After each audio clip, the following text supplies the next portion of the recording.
Shalom, warriors, and welcome to the Daily Warfare Drop with Raphael Rabbi.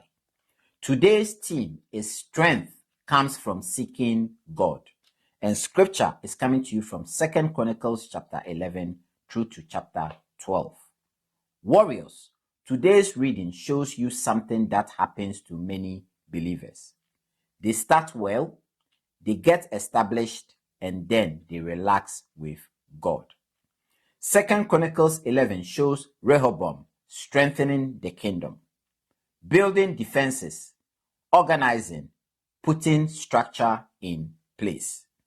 But in 2 Chronicles 12 exposes the real issue.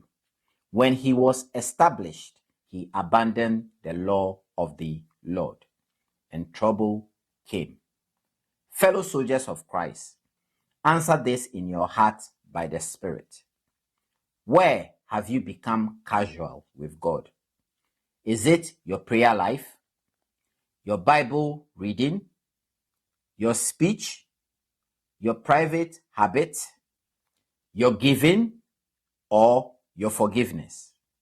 Warriors, be honest, because drift doesn't announce itself. It starts small. You miss one day, then two, then you stop checking yourself, and the door stays open. And here is the mercy of God. When pressure came, Rehoboam humbled himself. He didn't keep arguing. He didn't blame everyone. He humbled himself, and God showed mercy. Warriors, humility is not weakness. Humility is how covering returns. Now, let's make it practical. Go back to your basics today. Read the word daily and pray every day. Not later, today. Identify what you let slide and shut the door. If you've been prayerless, set a fixed time, morning or night, no excuses. If your home has been tense, lead the reset. Speak peace. Apologize if needed. Rebuild order. If you've been hiding compromise, bring it into the light, because hidden sin spreads.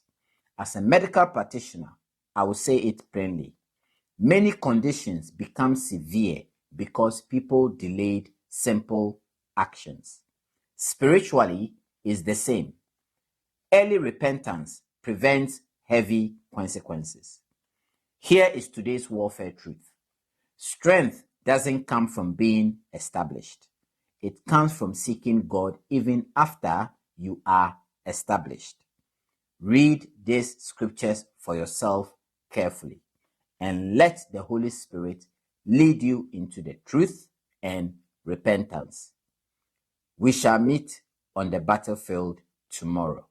Shalom.